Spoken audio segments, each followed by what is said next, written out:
the guy that wants to view. He's one of my work colleagues, and he's a Palace fan.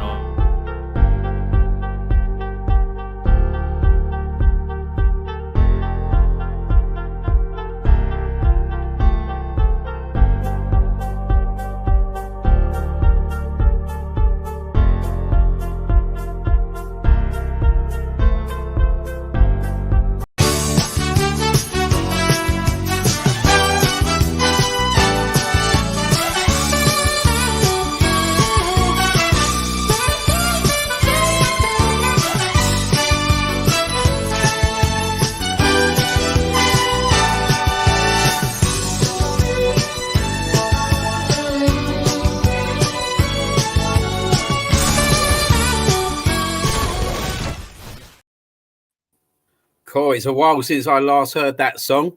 We are back. The North Bank Summit is back in its rightful place and rightful home, and it's got a new home as well. It's not just with myself in the All Sports Bar Cafe. It's also with the Mr. Arsenal podcast himself.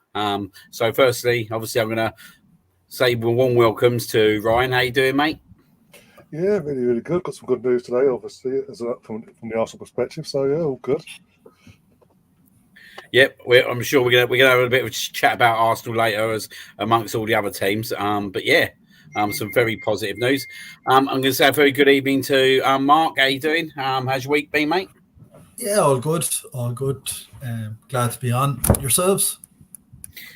Yeah, not bad, mate. Not bad. Annual leave next week, mate. So I'm gonna do my last half day of work, and then look forward to the big game on Saturday evening. Lovely. And obviously, a warm welcome back to himself, Mr. Gooner Gunner, George Sherwood. How you doing, mate? Hey, guys. How's it going? Great to be back. Mate, and it's absolutely superb to have you back, mate. I think it's been quite a while, isn't it, since the last time we see you we was honoured to see you on our screens. Yeah, it has been. Yeah, I think it's been about a year or so, about a season and a half. But yeah, moving out, moving into a new place with the girlfriend. So yeah, it's been a while, but it's great to be back with you guys and have a discussion about the team that I love. Yeah, no, definitely. And I'm going to bring him in now. A big warm welcome to Georgie boy. Good evening, George. Second show in an evening for you, isn't it? Mate, I'm on overtime. I feel Hey, like the you. So yeah, I'm all right. How are we all doing? All good, mate. All good. All this good, is mate. going to the chat. Good evening to G. Here we go. Get that tune on. And she said, "What a guy you are as well, George." So you got your fans in the house already, mate. And good evening to Mr. Tom himself. Yeah, Premier League transfers, mate. I thought you would be part of this conversation, but sadly you're not at the moment. But you still can give your opinion. So, go on, Ryan. Go on. I was going to say, maybe next year if they get promoted, if they don't bottle this year. Yeah, they've got to sort themselves out, though, haven't they? First and foremost. Just a little bit. It's a bit. Who was that? Right, so yeah, so what we're gonna do tonight. We're gonna review a bit of the transfer window, review of the clubs, obviously at the top of the table, and obviously what has gone in the transfer window and what is going on, and obviously have a little bit of a ganders in terms of what potential transfers are going to be ilking out over the next 8 days. So obviously it seems like the explosion is here. We're going to go into this show looking at Manchester City first. Big news come out of there yesterday that this guy, who actually, to be honest, you guys, I absolutely superbly rate, Gundogan, is potentially going to go back to Manchester City from Barcelona. I'm going to go with you first, George. What's your thoughts on this transfer? I think it's obviously it's which George was you asking? Sorry, Liam. Yeah, you go, mate. You go. Sorry, mate. Carry on. Okay, so yeah, I think it's adding strength and depth back to Man City. I mean, he must be doing a good job at Barca for City to want him back because City are consistently a strong team, and I think he's definitely going to add to their strength even more. And they're still going to be more of a powerhouse. But I think really it's a positive sign for them. Yeah, obviously it is a positive. So I'm going to go with you, Ryan. It's a bit of an interesting sign, isn't it? Sometimes they say, don't go back. What's your thoughts on this one? Do you think it's a signing that potentially he shouldn't go back, or do you think it's maybe a little bit in terms of the transfer market? Maybe they can't get other targets, and obviously they know what they're going to get with obviously Gundogan. Well, this is the thing. First and foremost, this is all on Barcelona because yet again for the third, fourth year in a row now, they can't get their house in order. They literally they've got no money. They're in constant debt, but they're spending money against the wall every summer, every year, and then it comes down to it. They go, right, we've got the players. They've agreed to come to us, but we can't put them on our books because of this and that and the other. And they have to do things like this, like, okay, Gundogan, you have to go now. Bye. You know you want to stay, but bye. What was it? Was it not last year, the year before? Frankie De Jong to Man United. They spent the entire summer trying to force him out without paying him what they due as well. This is on Barcelona, really. I don't. If Barcelona wasn't in a mess that they are, I don't see this happening. Obviously, it's clear and obvious that it's just a factor of ways of a means that you're old and We've got a younger one coming. We've just brought in from the Euros. Off you go. In terms of the Man City, I think it screams what Fergie did when Scholes retired initially. Yeah, because Scholes initially retired, as we all know, and then about 6 months later, they're in a bit of a battle with City for the title. It wasn't looking good for United at that point, and suddenly Paul Scholes comes out of retirement for a 6-year contract, 6-month contract. Sorry, it screams desperation. It screams desperation. They can't think of anyone else that they can get into that he would give that midfield. Is there a little bit as well with that obviously Guardiola potentially being his last year? It's basically he'd rather go tried and trusted with someone who's going to guarantee him performances to someone that potentially he's going to have to bring into the team, embed into the team, and then hopefully hope the performances come with it. On that perspective, I get that from his point of view. But like you say, that old saying, we had it before. We had our V comeback. Starts going, never come home. That whole saying, you never go back to where you once were. Ruin what you had. I know he's back into his career, but this could again. The league's moved on. I know it's been about just over a year, but the league has moved on. He's not going to be playing as many games as he did. It's just about obviously have that experience. I get that, but it's going to be an interesting one in terms of because they brought in Kovacic in the first place to be the one to replace him. Yeah, and obviously he's not done the job. So what does that tell Kovacic as well? It's like, also what I'm going to. Well, yeah, it could cause chaos as well behind the scenes. And obviously, I'll keep it quiet on it. But it could cause some chaos behind the scenes. So obviously, that side of things. But we'll see. Going over to you, Mark. What's your thoughts on that transfer? Is it a transfer as well that kind of people do you think people are taking note of it? Definitely. Like he was captain when they won the treble, obviously only 2 seasons ago. As Ryan mentioned, though, it's more on Barcelona, who are an absolute basket case of a club, how they've been run over the last 10 years, really, that nearly every summer they're forced to do something like this. But I think you made a good point there, Liam. The fact he's already played under Guardiola for 7-8 years, he's going to be able to hit the ground running for them, especially if it is going to be Pep's last season. He doesn't want to spend a year training a guy up so that he can be ready for next year.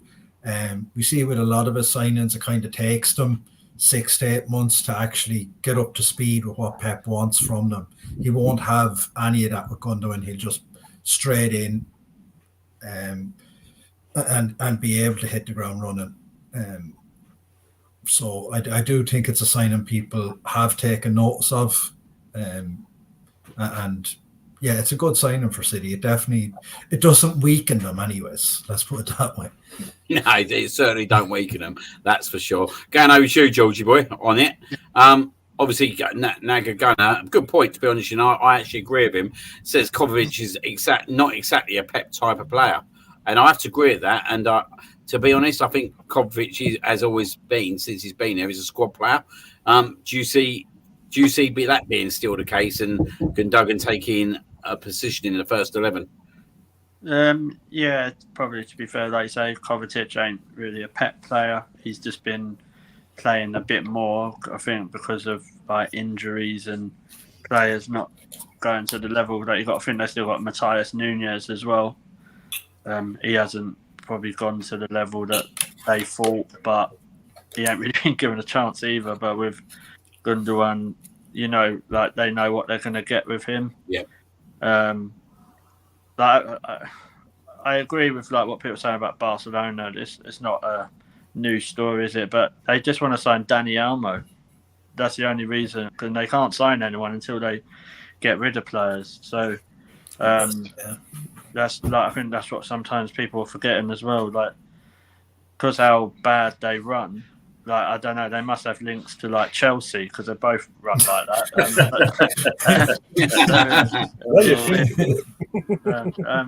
So I just think like for example, you go through some of the players that they have got that don't play. You still got Fati or whatever his name is, that was alone at Brighton. You got Fernand Torres, Rafinha. That's just to name a couple of people that they could sell. And then you go back even further with Frankie de Jong, like Ryan was saying. Barcelona owed him a lot of money. That's why he won't walk away. So they still owe him a lot of money, I think. Yeah, and I think that's what I mean. They still owe him that. So like when they say, "Oh, why don't you just walk away?" Like, mate, would you walk away after being owed millions of pounds? Yeah. So yeah, I think like Gundogan going back, probably good thing all round. I don't know. Like, I know it's only been a year, or has it been a year since he's been, or like is it 2 years? Or Yeah. But I don't know. I don't know. I'm not sure. I'm more like what you were saying, Liam, about you just don't go back. But the Pep probably don't really care, because if he's leaving at the end of the season, even if Man City didn't win anything, he's not. Well, even though, because Arsenal are going to win it all, obviously. But I don't know. I'm not as scared of Gundogan coming back as I was scared of Man City when Gundogan was there. Yeah, I think from my point of view, I think it is a shrewd signing.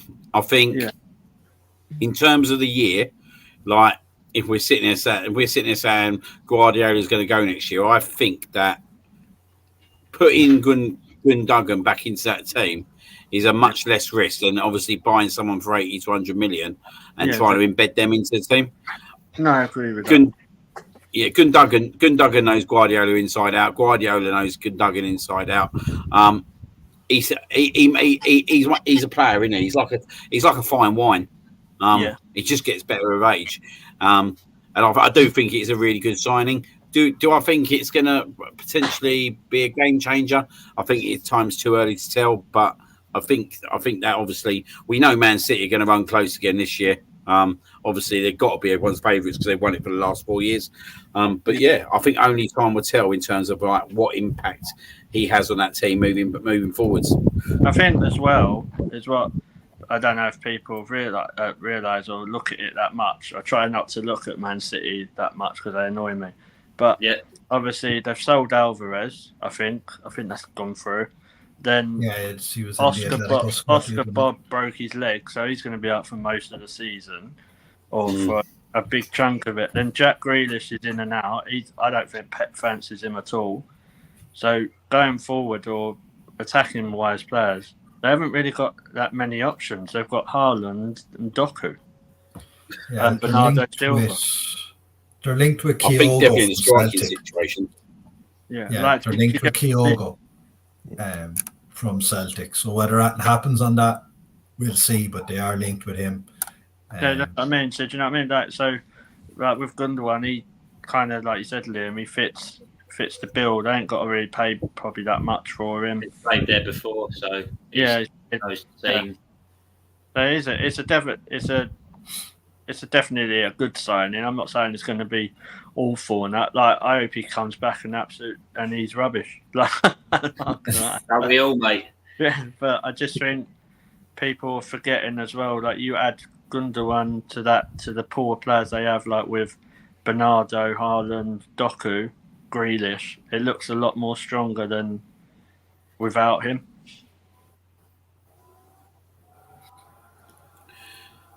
Looking ahead with Man City as well, like in terms of the striking options, I think that the weakness they could potentially have moving forward is obviously if there's now an Haaland injury. For me, that could be the moment which could kind of cost them. Just going to go back over to you, Mark. Do you think there's any opportunity they will bring this guy in up top from Celtic? I think it's quite a strong possibility. Celtic signed Adam Ida last week, so I think they probably knew something was going to come. Celtic are also linked with Aaron Connolly today as well, so Celtic are putting in place moves in case or for when this happens. So I'd say if a bid comes from City, he's definitely off. Probably somewhere in the region of 15 to 20 be more than enough to get him out of Celtic, I would imagine. They don't want City, do they? Celtic.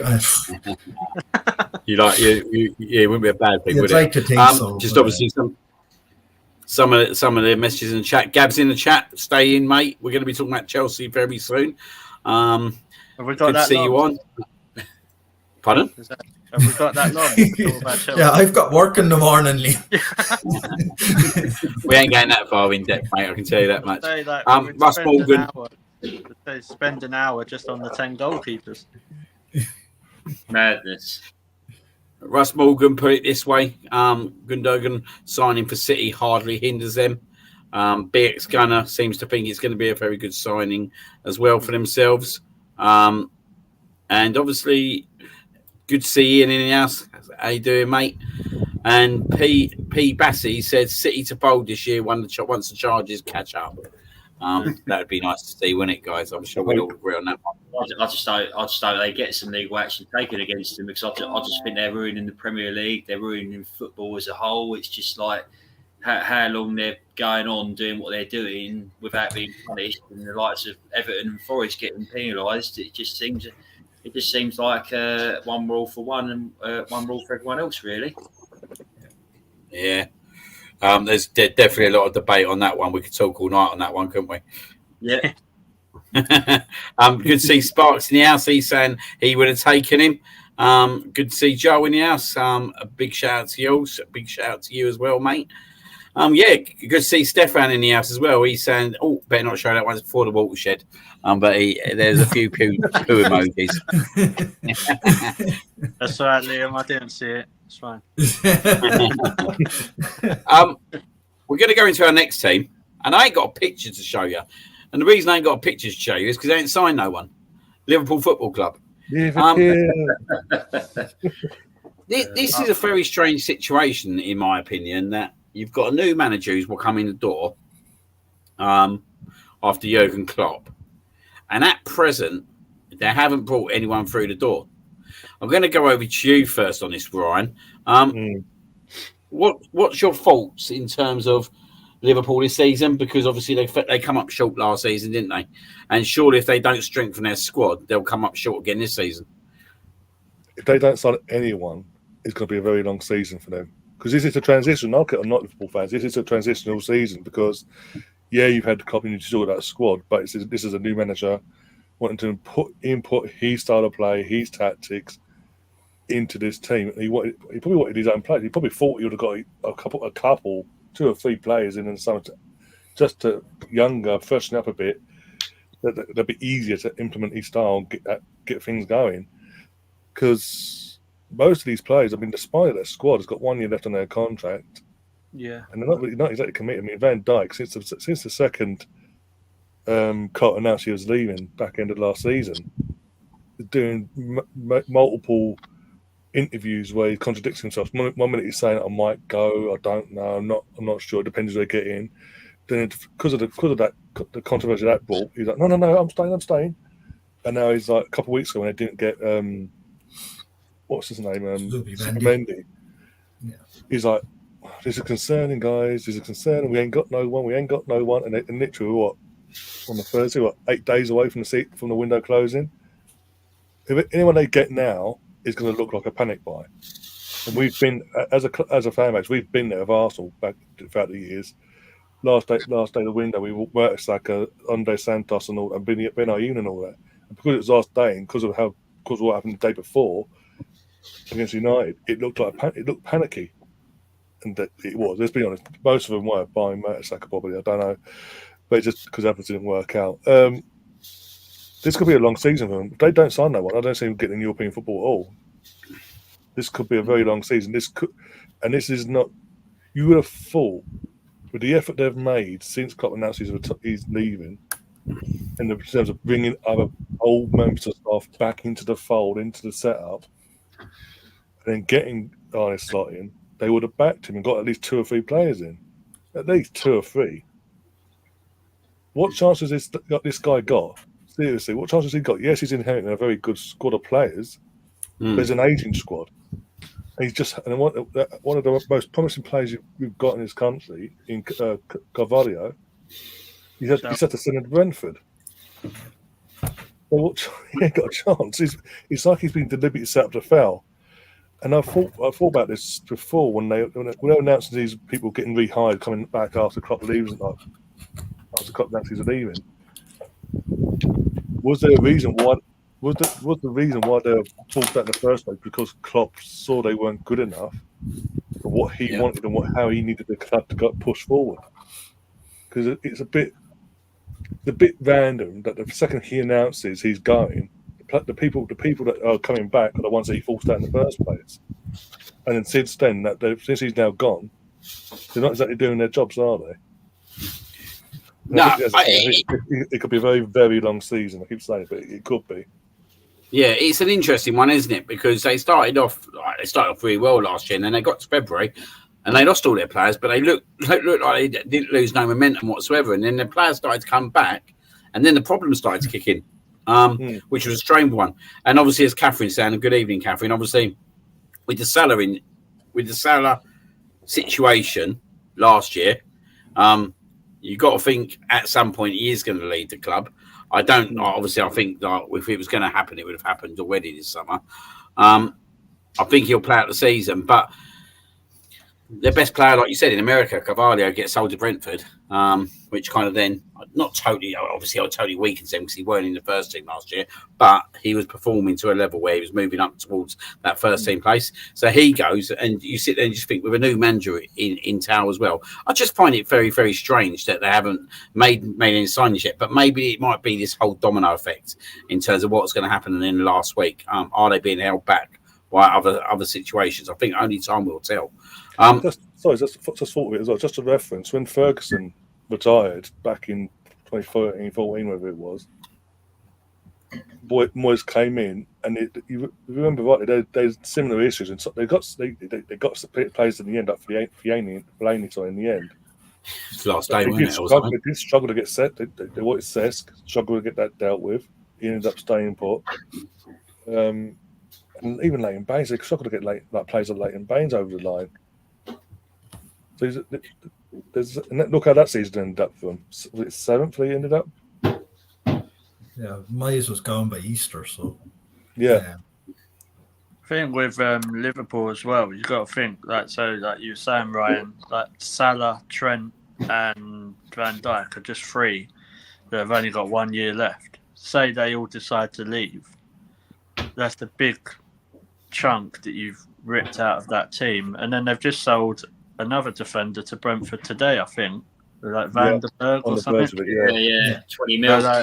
And Joe Gomez is apparently leaving, so surely they're going to have to replace him from somewhere. Yeah, it just don't make sense to me. Like, and I know they've got up front, they've got Jota, Darwin. Less said about him, but Jota, Darwin, Gakpo, and people like that. But like you said, I don't know, it's a bit weird. It's like Slop's been told, "Oh, if you get top 4, that's success." Yeah, I mean, I think on that note, I think Liverpool are really going to struggle this season, to be honest. I mean, they've got a new manager. He's obviously going to bring in his own ideas. Although there's a squad of quality players there, the likes of Gakpo, Trent and Van Dijk, it's going to take away for... They've still got to gel to his ways. And I think they will struggle, personally. I mean, I didn't think they looked really that convincing away to Ipswich. I mean... Yes, it's away from home, and yes, they're a newly promoted side, but Ipswich are not exactly the top side in the. They've just been recently promoted, and they've not really got a lot of threat in them. So I think they didn't look all that convincing, Liverpool, but I think they'll struggle this year. It'll be interesting to see what does happen with them. But I think Liverpool will struggle. No, I agree. Ian is not one that does agree, to be fair to him. He thinks Liverpool are going to be sneaky good this season. Not league winning material, but I don't think they've fallen off as much as expected. Obviously, sorry, they're going to be, last time Russell mentioned before, they're going to be heavily reliant, goal scoring wise, on Salah and Jota keeping fit. Yeah. The others aren't up to the standard. And he ain't had a good track record, has he, Jota, of staying fit throughout the season. No. That's the current problem, isn't it? That is the current problem. When he's fit, I think he's one of their best players, personally. Well, he's hurt us a few times, isn't he, Jota? He sent me home pissed off a few times. I can tell you that much. Oh, I forgot. They've got Diaz as well. I forgot about him. Yeah. Good evening to Gary in the house. Good evening, mate. Hello. Good evening to G. Good to see you in.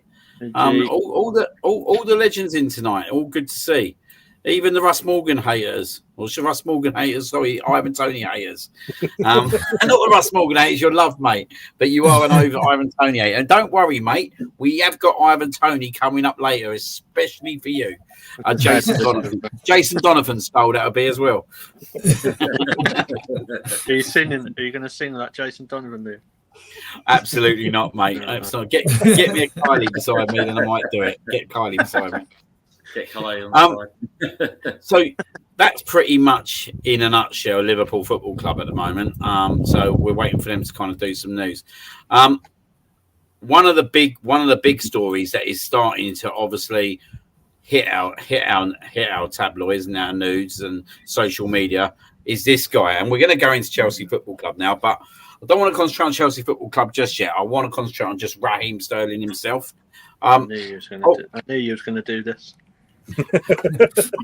without no vendetta or nothing against it. What? Obviously, his agents come out this week. He's been stripped off the number 7 shirt, being told that he's not got a place basically in the team. I'm gonna go to you, Mark, on this one first, mate. Yeah. He didn't have the greatest of seasons last year, did he, Raheem Sterling? I felt he was a bit lost at times. Yeah. There, the fans got on his back very quickly. Yeah. And I get the feeling with that it's a lot because he was a former Liverpool player. Chelsea, Liverpool always had that bit of needle with them. I don't want to talk about clubs at the moment. I don't want to where he could go, where would he end up, and that kind of stuff. As a player, do you think he's got something to offer, and do you think he deserves better than that from Chelsea Football Club? In terms of does he have something to offer? Yes, but not. I think it'll be a middle of the road Premier League team rather than one of the top 6. Yeah. And Chelsea should definitely have treated him a bit better than this. But there's 10 or 11 other players at Chelsea who've been treated just as disgracefully as Raheem Sterling has. That's where we're at. Maresca said it during the week because obviously the paper talk. He said in his press conference, I only train with 21 and the other 15 or 16 are left to their own devices.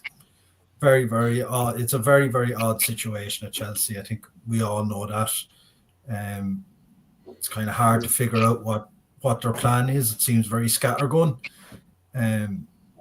So, yeah, the way they're treating players in terms of isolating them and basically leaving them to train with their reserves or train on their own doesn't sit right with me, and not something I'd like to see Arsenal overly engage in. But seems to be the way they've decided to run things. And if they can't get those 10, 12, or I think he said 15 guys out the door, I don't know what they're going to do. So we'll see what happens, but it's a lot of players to have isolated. It reminds me, is that when you go to the park and you see the 5-a-side games going on, and I got a bunch of people just standing over looking at the other field.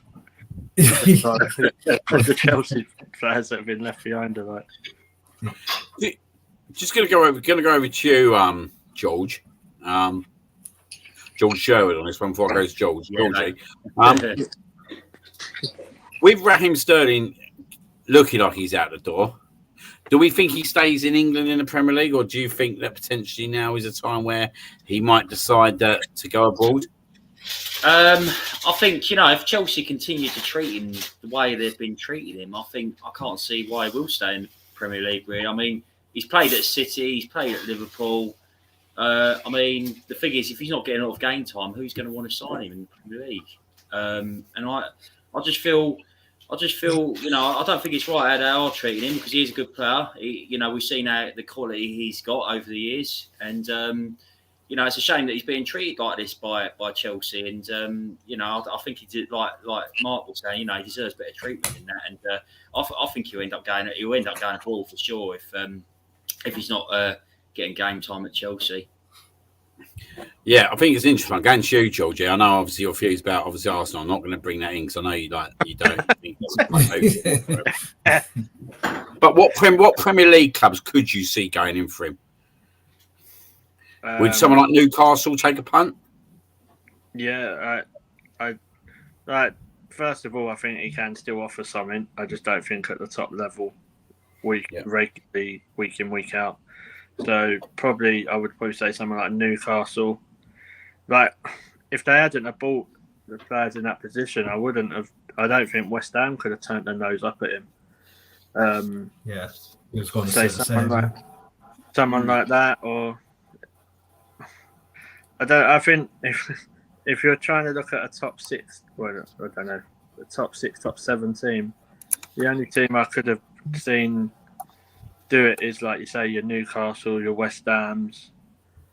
I don't see him going to Villa or someone like. I know he's apparently been offered to Villa, but I don't see that. I don't see him at Spurs because I just don't. Chelsea and Spurs rarely do business either. Yeah, they hate each other near as much as other people hate them. So I don't see Sterling going there. So it would have been like a Newcastle or West Ham, or I just think he needs to go somewhere where he's going to play week in, week out, Liam, to be honest. And because he's 28, 29? Yep. So obviously he's still got probably a good 3-4 years in him, and you never know, he might make it to playing his best football again. But yeah, I don't know. We say top 6 teams. Would Man United turn their nose up at him? I can't see that. I can't see it happening. But do you know what I mean?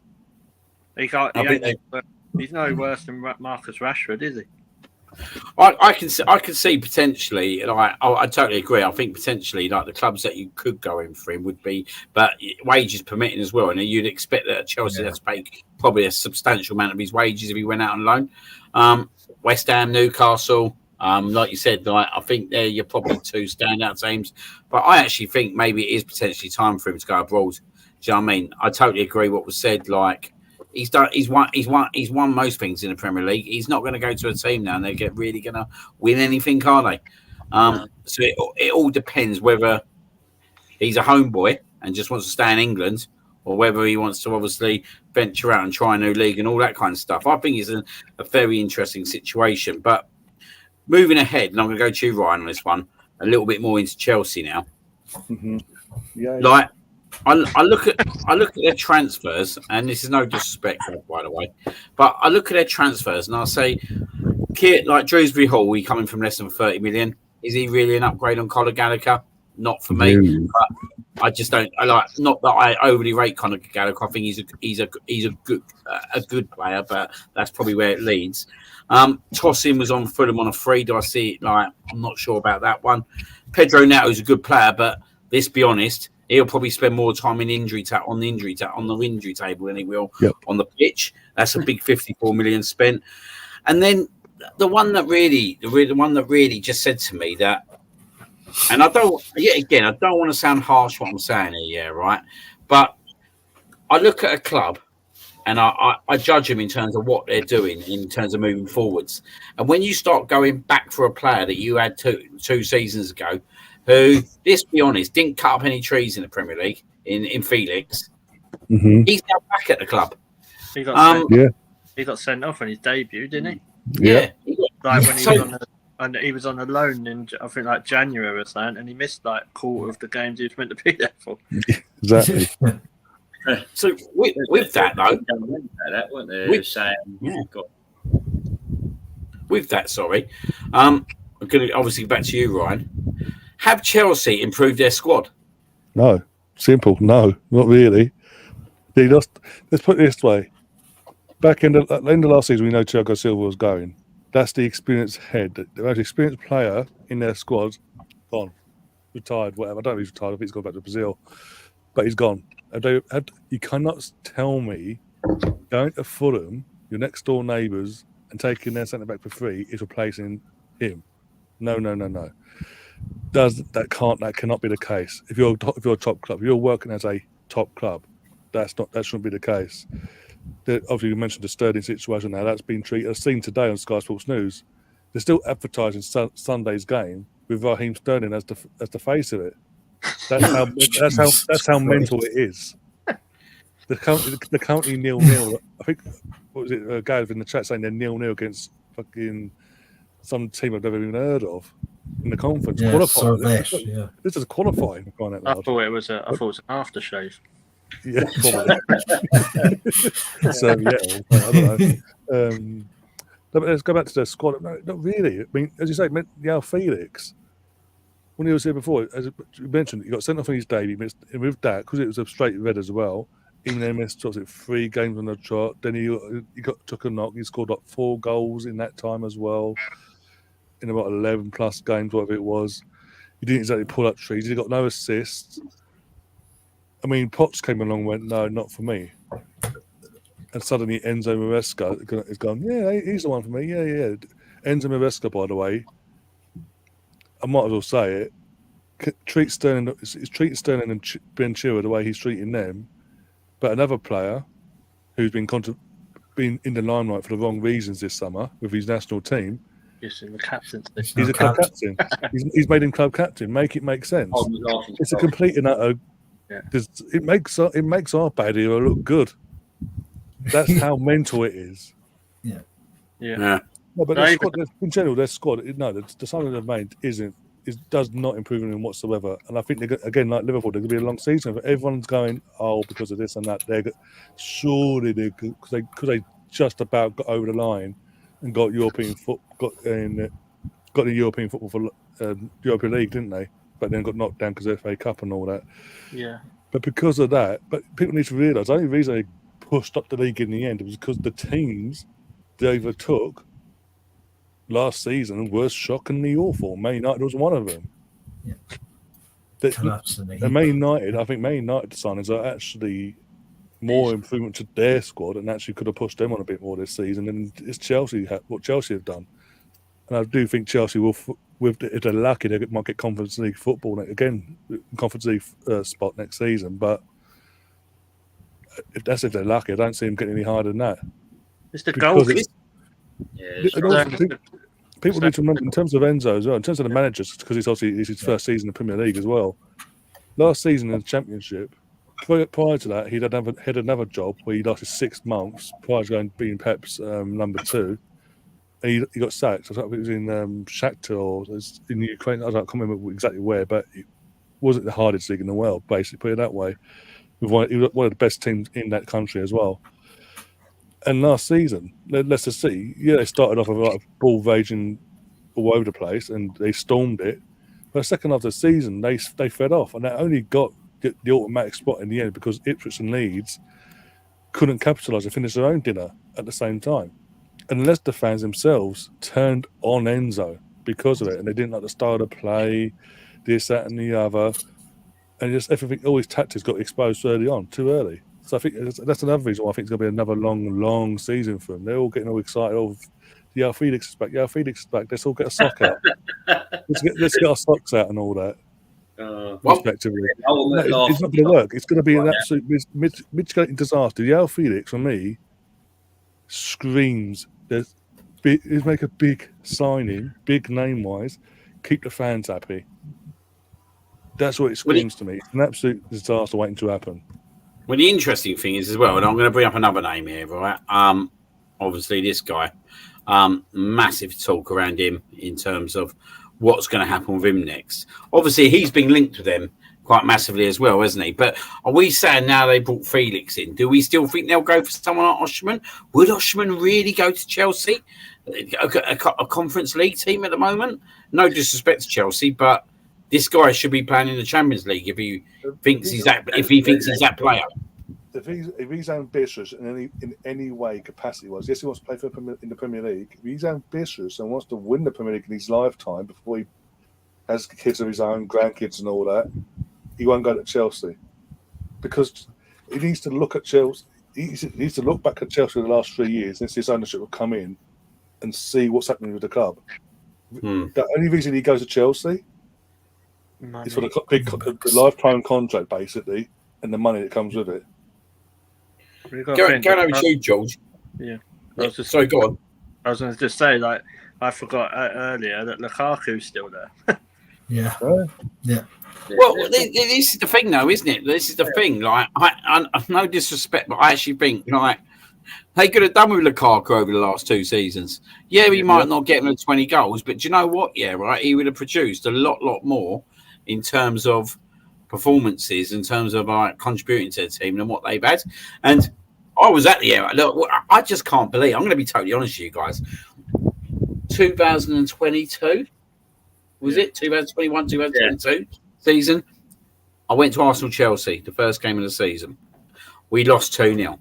If you had said to me at that point, that Arsenal are going to compete for the Premiership title for 2 out of the next 3 seasons, and Chelsea are going to go on a downward spiral after that game, I would have absolutely laughed at every single one of you. And I think it's incredible.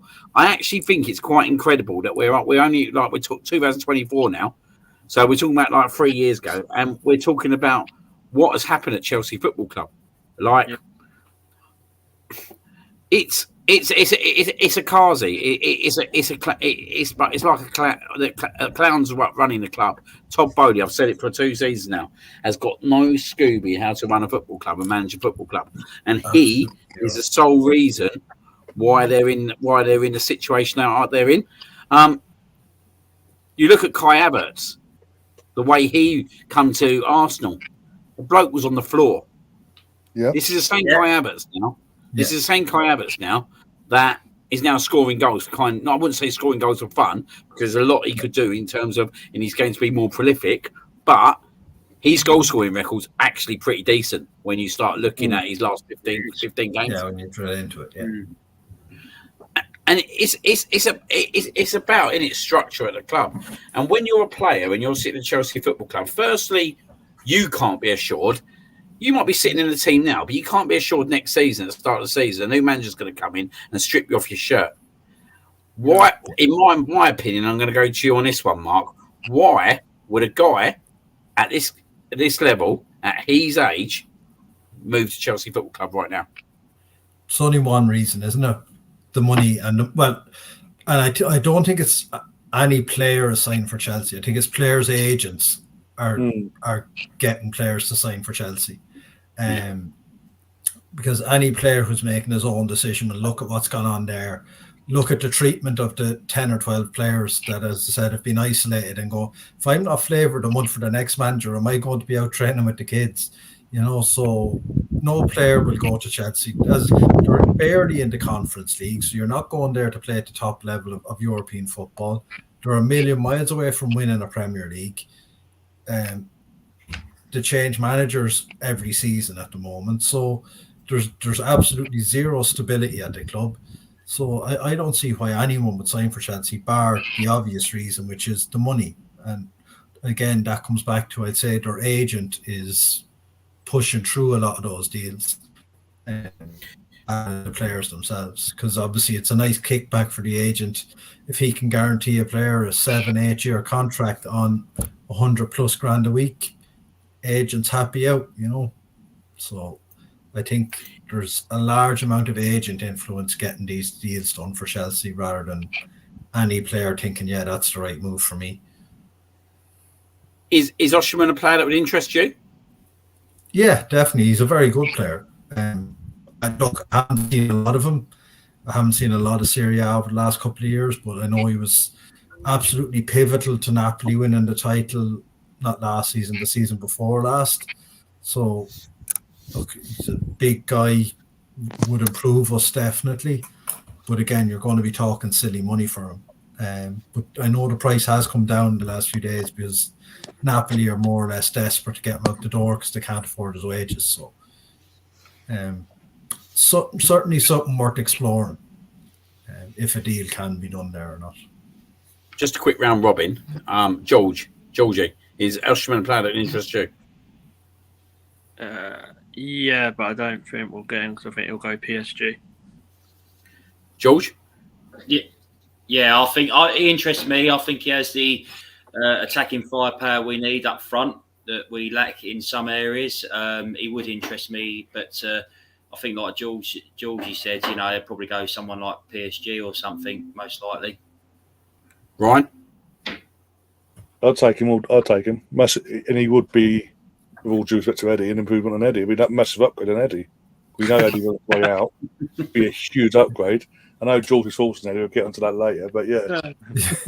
I think even we have got just to let George know, we have got Eddie coming up at some point. I look forward to that. I hope his auntie's not watching. As do the rest of us. It's the only reason why we're here. I'm hoping his auntie's not watching tonight.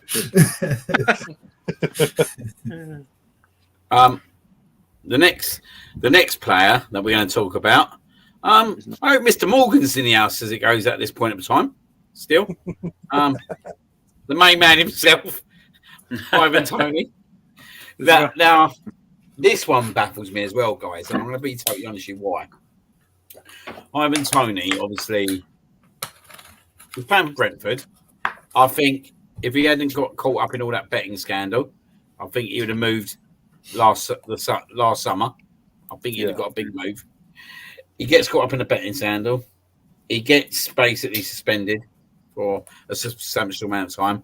Returns in January. He had an okay second half of the season. Nothing he blew out, and he didn't blow out any kind of like fantastic, consistent performances. But he got himself into the England squad, which I thought was quite a surprise, really, at that point, because I thought that potentially after everything that had gone on, that England might have stayed clear of it a little bit, but they didn't. To be fair to him, and they brought him in. He come on in the summer and make some impact for England. So my question, I'm going to go over to you on this one, George Sherwood first, is why would he leave England at this point when he's finally got himself in the England squad to move out to Saudi Arabia? Now, I know the first answer you're going to tell me, and it starts at M and it ends at Y. But Yeah, surely this would sum this guy up in a nutshell if he went and done that. if he did move to Saudi, I think it would just like you say, it would sum him up. Just going there for the money and not thinking of like club loyalties. Not that that's really thought of by many players these days, but I think it will definitely sum him up. And I just think, like you say, why would you want to leave your national team to go just for the money offer? I mean, obviously more money is better for them, but at the end of the day, you're getting a chance of a lifetime to play for your national team. Why would you turn it down? It's a baffling one. Going to go to you on that one, Georgie, as well. What's your thoughts around this potential move if it happens? And can you see something like that happening? Ivan Toney going to Saudi Arabia? So the last part of your question, yes, but the reason I think he's going it isn't because of money. I think it's because no top 6 club wants him. As well, because like his attitude, he's got such a horrible attitude. Like, because you break it down, if he can't go to a top 6 or top 7 team, he might as well just stay at Brentford. There's not much. I don't see. Like I'll be honest. Like before his attitude and the betting thing, I would have took him at Arsenal before. Tony. But I think it falls into. If he does go to Saudi, then it could be to do with money. But realistically, no, I'm more shocked at him that no one's actually gone in for him. Right over here. Sorry, Joe, just laughing. Russ has just put in there more money to bet with. I thought I wasn't sure if Russ was going with Tony. Right. Do you know what though, George? I think you've hit it on the forehead, and it's a massive shame for him that he's kind of ego is stopping him from having these potential moves, because I actually think he's a really good player. I think he's an absolute handful. Do you know what I mean? I think if he went to a lot of clubs, I'll sit there and think, oh, Jesus, do you know what I mean? When we go to them or when they come to us, we're going to have a bloody hard day. This is one of the only players, by the way, that I've seen give William Saliba an absolute match on the pitch. When they come down to the Emirates season 4 last, but it's a shame because the bloke has got ability. He's got the confidence. Do you know what? He's got the arrogance, and I like arrogance in a player.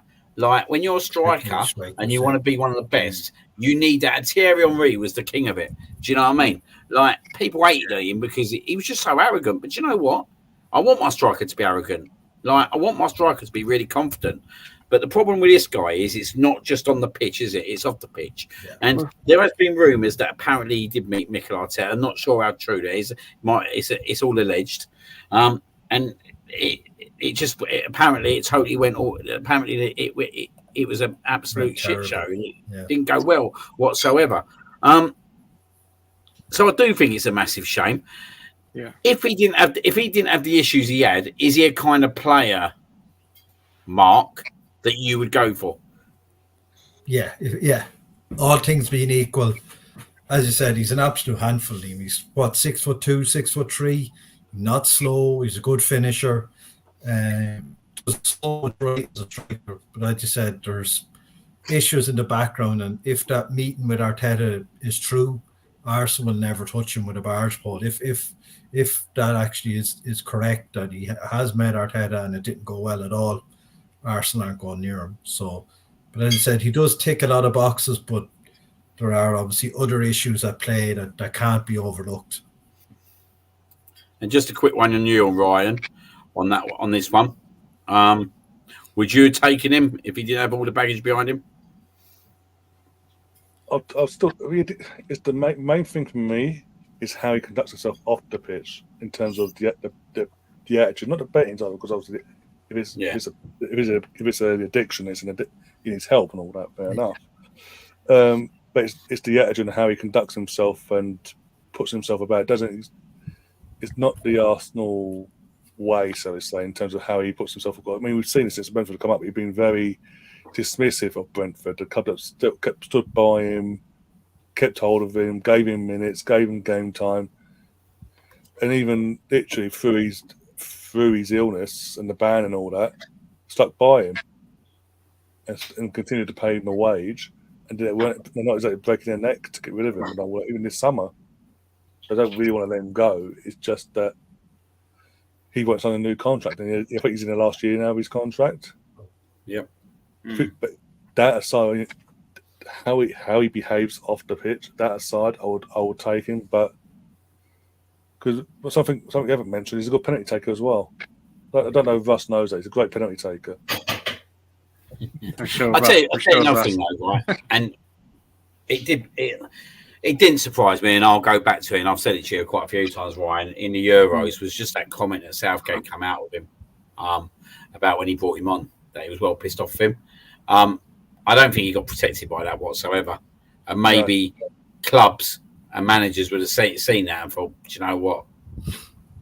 he's doing that for England and saying that, then I don't want to touch him. I've got like at least the England manager has to put up with him for like a few times a year, don't he? Like you got that in your club week in, week out. And I'll still say to this very day, yeah, right. Gareth Southgate threw him under the bus. Yeah. Absolutely threw him under the bus with that comment. And but maybe it's something that he kind of needs to. Well, it is obviously something that he needs to look at himself, isn't it? But I do think it's a massive shame because I do think he's a really good player. Not even just not for just for us, Liam. Like I was thinking about it the other day about Tony. Like you look, United, West Ham, Spurs, Chelsea have been looking at a number 9, and not one of them have gone for him. Yeah. So that speaks volumes for me. Like Solanke went to Spurs. Do we think Tony's better than Solanke on his day? I would say he is. Like so, why are those teams not looking at him? Yeah. No, I think that's a great point raised. I thought Spurs would be all over it if I was being totally honest. Yeah. And it didn't happen. Even West Ham went out and bought a 31 German striker, 31-year-old. I think that it's another club that could have gone in for him, isn't it? And it would have been an upgrade for him in terms of where he is now. No, definitely. So that's why I think it's like maybe there's his attitude off the pitch is showing that it doesn't look like any Premier League club will want to touch him. Like you look at even was it the Brentford manager? He said, "Oh, we're not picking him in the squad because stuff's happening."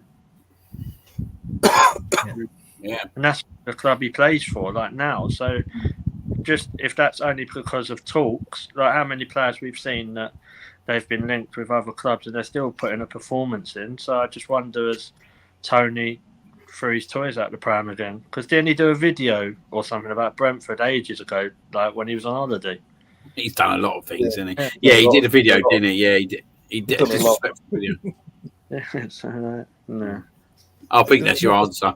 It's not just that. It's not just a holiday video. It's the one with that 2 days before he's making his comeback game at home. I think Newcastle or something like that. I can't remember who they're playing now. Forest. 2 days. He did an interview. Sit down interview on Sky Sport and basically said, "Come get me to the world." Basically, I don't want to be here. Yeah. So the club has just stood by for the last 8 months. That's not what you do. No, I think there's some good points raised there in terms of that player. We're going to go and look at Manchester United now, which is always a good one to look at. And I'm surprised we haven't spoke about it already. So it's an interesting one, isn't it? At the very least, with Manchester United. I know me and Ryan have had talks on air in terms of just the whole situation that Ten Hag stayed after what I thought he basically bowed himself out against an underwhelming Manchester City team in the FA Cup final that was looking like they were on a hangover after the Premier League success. Ruud van Nistelrooy comes in, Manchester United legend, who, let's be honest, was managing, was it PSV? Yeah, he was managing PSV, which is obviously quite a big Dutch team first and foremost, but quite a big European team. So for me, question marks got Matt raised at that point. What is Ruud van Nistelrooy's role within that club? Do you think, I'm going to go to you first on this, George Sherwood. Do you think there's a lot more behind it, and can you see him eventually taking over Ten Hag as the manager of Manchester United? Yeah, it could be. I mean, he was a Man United legendary player, Ruud van Nistelrooy, and he was very, had a bit of a character. He was a bit of a character there for the club, wasn't he? So there could be something going on in the background in that regard.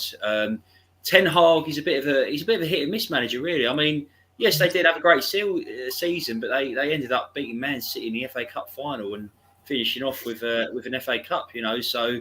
Yeah. So in some ways he's sometimes successful, but in other ways, like when they've had ridiculous losses, like that they've had, the teams that they've lost to and the teams that have beaten them, over last season for a club of their stature, it just then that gets called into question when you're talking about Ten Hag.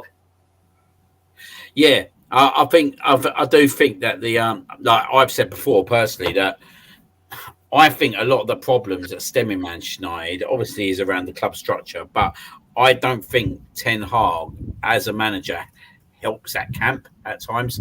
And I know I'll keep going back to obviously what happened at the Emirates last season.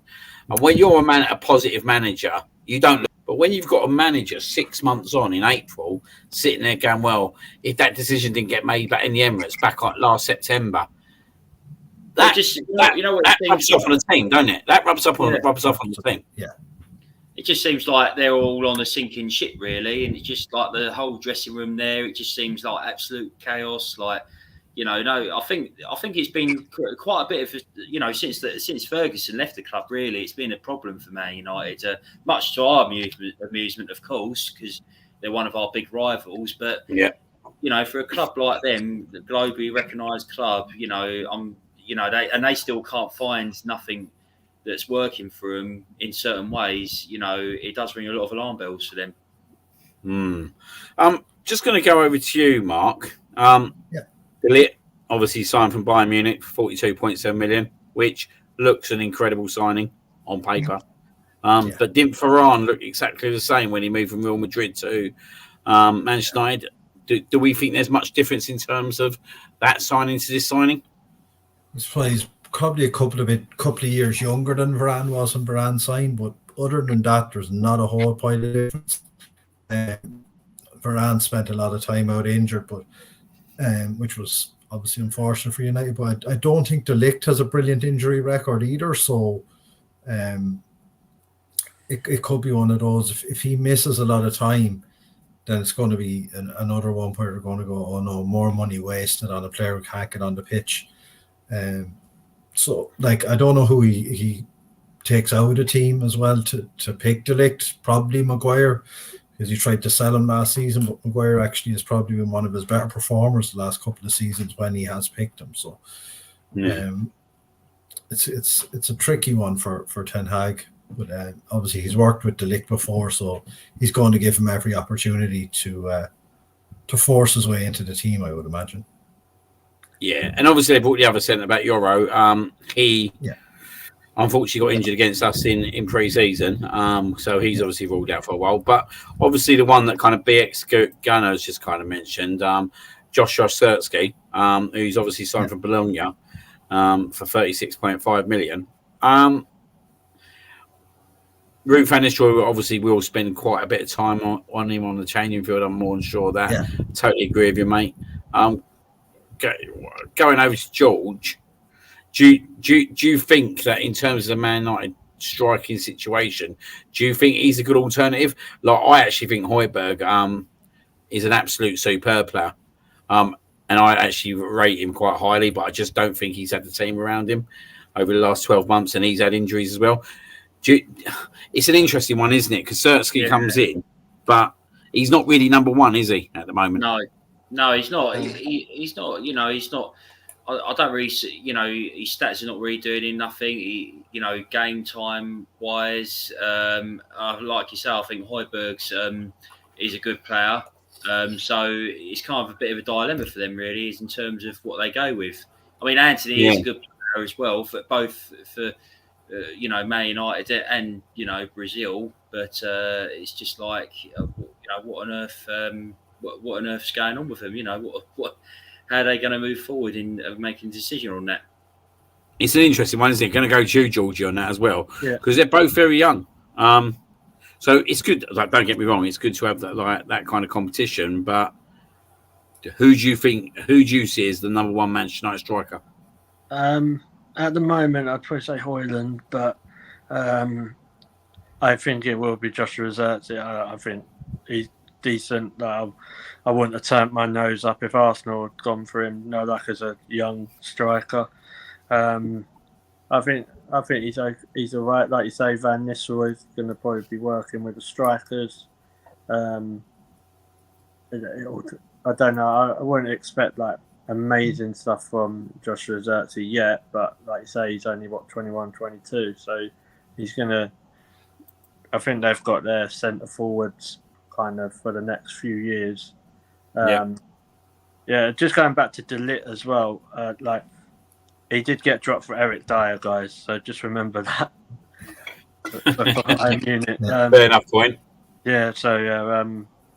But like I can't remember. It might have been Ryan who said it. Like, I think United have actually done some decent signings for them, like compared to other teams. But yeah, Joshua Zirkzee, that he could be like a bit of a shock, like do quite well. So Yeah, and they're looking at obviously the PSG midfielder, Manuel Gut. yeah, Get him over as well. Defensive midfield, and go cheer on this one, Brian. Defensive midfield is their problem at the moment, isn't it? At the moment, in terms of what they've got there, do you think he would be the upgrade they need? I mean, yeah, they do need. They do need to address that because there's rumours of Scott McTominay going either way as well. The two, Yeah. but it's just. But we've said it for a few years about United's midfield. It's very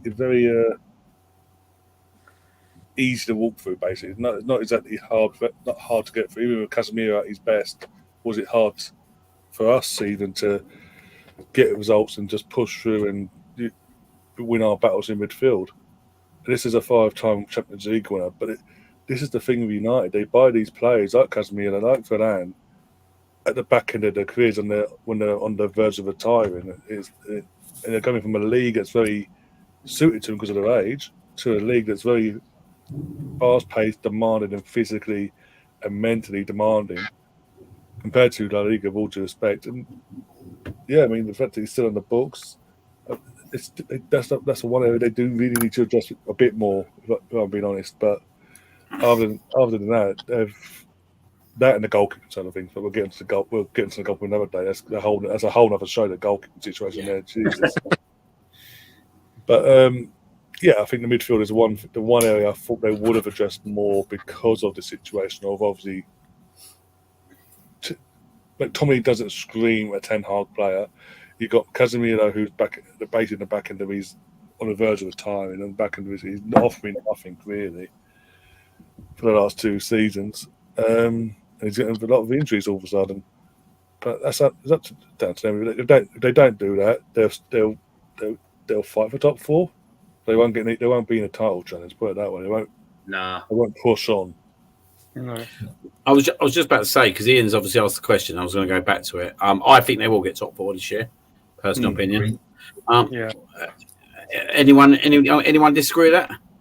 It's a 50-50 really, I think, mate. You know, they've got some decent players in their team, and they do sometimes play good on their day. But you know, I probably think maybe 5th or 6th they might finish actually. But it's only time will tell, really. I think Interesting one that is.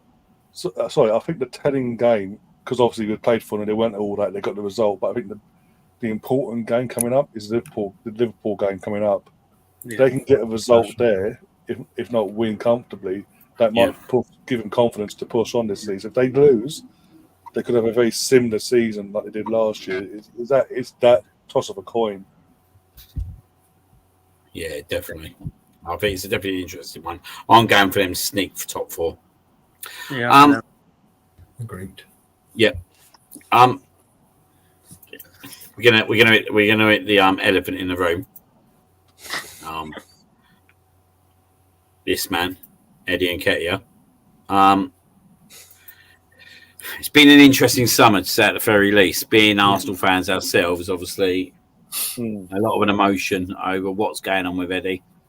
Marseille come in. It looked like for all the love of money that he was going to be joining them. Bids were made, deals were rejected, and then they went elsewhere. Get to Monday. His room was cleared out at the Emirates. And apparently Nottingham Forest are very close to agreeing a deal to sign him. Yeah. I think for Nottingham Forest, I think it's a fantastic opportunity. For first and foremost, I think Eddie Nketiah is one of these players who I think he's got an absolute great attitude. I think that kind of stemmed out in the All or Nothing documentary a few years ago. I think he's had some really good moments at the Emirates. The Manchester United home game, I think, was the pinnacle for him.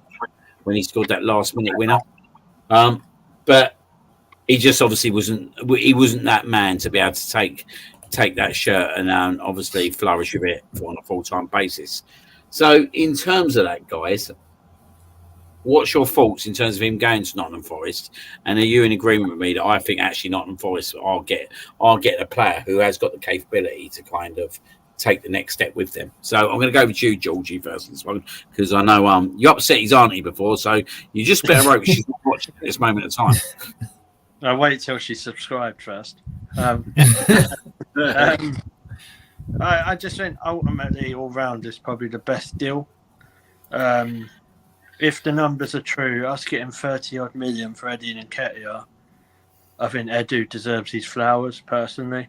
And what I like about that is they've stuck to a valuation. But him going to Forest, he'll probably score about 10 or 15 goals, or maybe just beneath that. Yeah. He'll. I think like having that number top with the 14, a lot of pressure.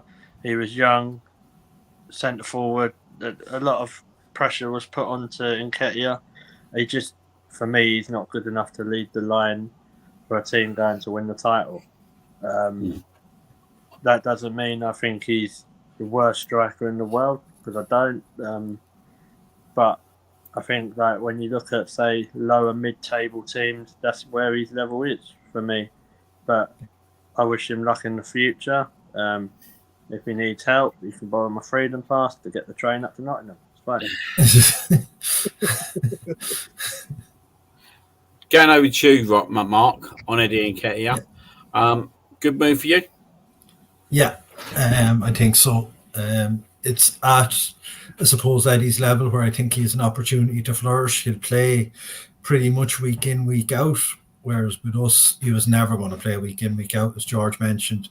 He's not a striker that's going to lead any team to a league title, but I think at Forest, where their ambitions are a bit lower, no disrespect to them, but as I said, he should get to double figures there if he plays 30 plus games. I think he will get to somewhere between 10 and 15 goals. And just want to echo what George said about Edu as well. He stuck to his guns. He held his nerve.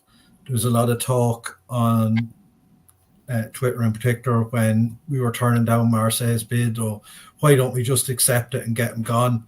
He's now got us an extra roughly 10 million, I think, from holding his nerve.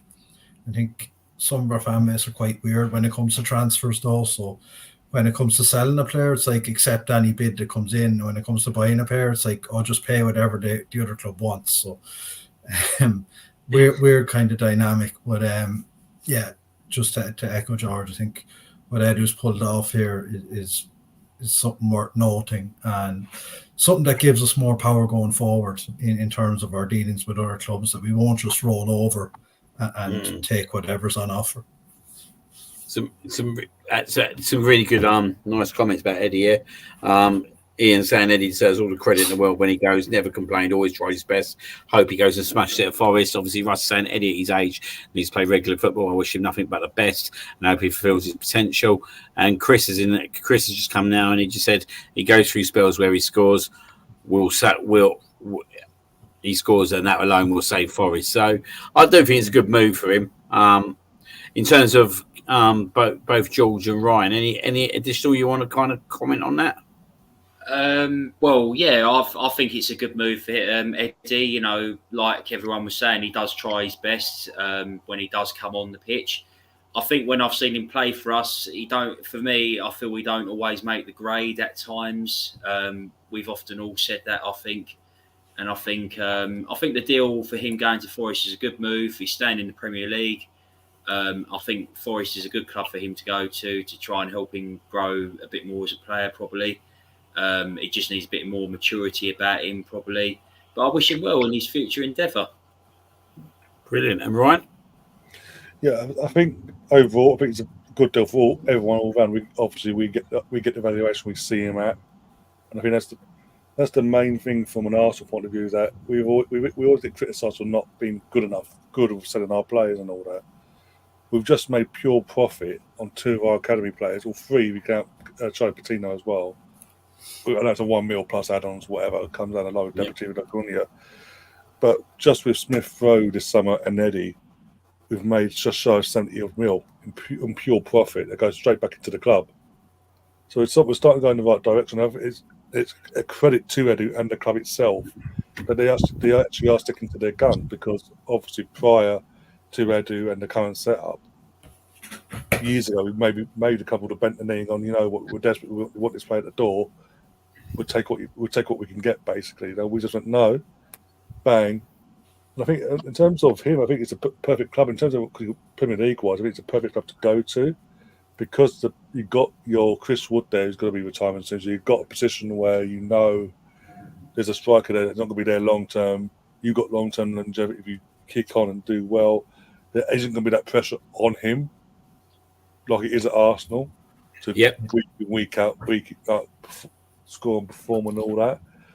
And just, I think it'd be more comfortable for him to just be at ease and play his game to his best abilities. And I think being in a scrap potentially with Forest as well, as people have said, he will score goals in spells where it might be the difference between them staying or going.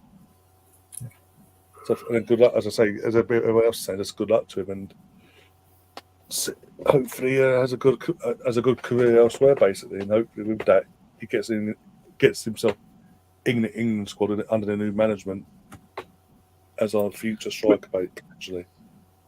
With that, Ryan,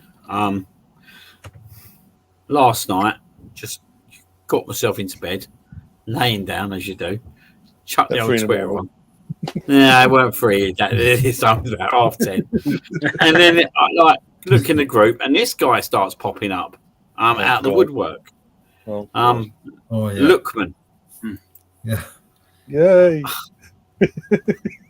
What was your thoughts when you heard this one, Ryan?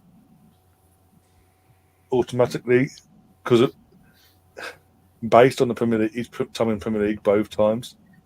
Hell fucking no, please no. Because every time Everton, obviously Russ has mentioned there, Everton, he came through initially with David Moyes, and then if he came back for another spell recently with Everton, amongst Fulham spell as well, and he just all the hype as well, because he went abroad and made a name for himself. Came back on loan to Everton the first time, nothing happened. Came back the following season to Fulham on loan, nothing happened, non-existent. We're not for a team that wants to go push and get over that finish line and win this league title, be it this season or whenever. Players like Lookman, with all due respect, clearly it's clear as day now. He's had 3 spells in this league, one permanently, 2 on loan, and it hasn't worked out. Clearly, the Premier League isn't the league for him. And if I'll be shocked if Arsenal go ahead with this, if this is a true thing. I don't see how he comes in and offers, even as a squad player, offers us anything better than what we've already got in Reece. I mean, Reece would be a better option. Yeah, just going to go. Interesting thoughts there. Don't really disagree whatsoever. Just going to go over to Georgie on this one. Is he a player that would interest you or not? If we're being linked with certain players that could be leaving Chelsea, I don't see the difference between Lookman and him personally, and I think it's a big step off from a left winger that we are, that bit like Nico Williams. So would he interest me? It would depend. If it was like 20-25 million, then I wouldn't turn my nose up it. I disagree about Nelson. I think he's a little bit better than Nelson. I mean, at Premier League level. I meant that Premier League level. I know elsewhere he's gone elsewhere, and Premier League isn't for him. But you could say that about Victor Gyökeres then, because at Swansea he was awful. Right, so.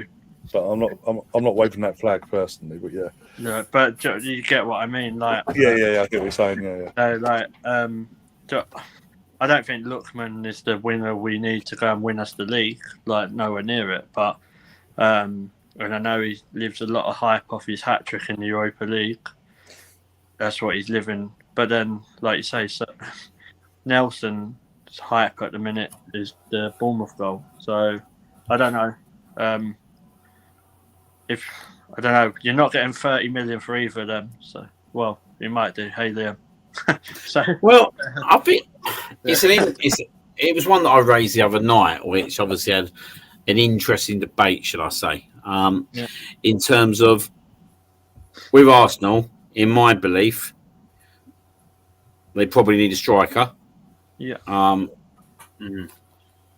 But if you said it's an interest, like I'm going to try and explain this, like I tried to explain the other night. Arsenal have got a right winger that's not going to be displaced. Yeah, right. First and foremost, Saka.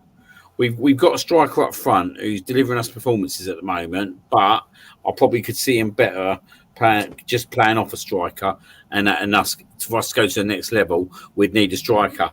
Martinelli, he's got to have a big season this year, and I seriously think if he doesn't have a big season this year, then Arteta will look to upgrade that position.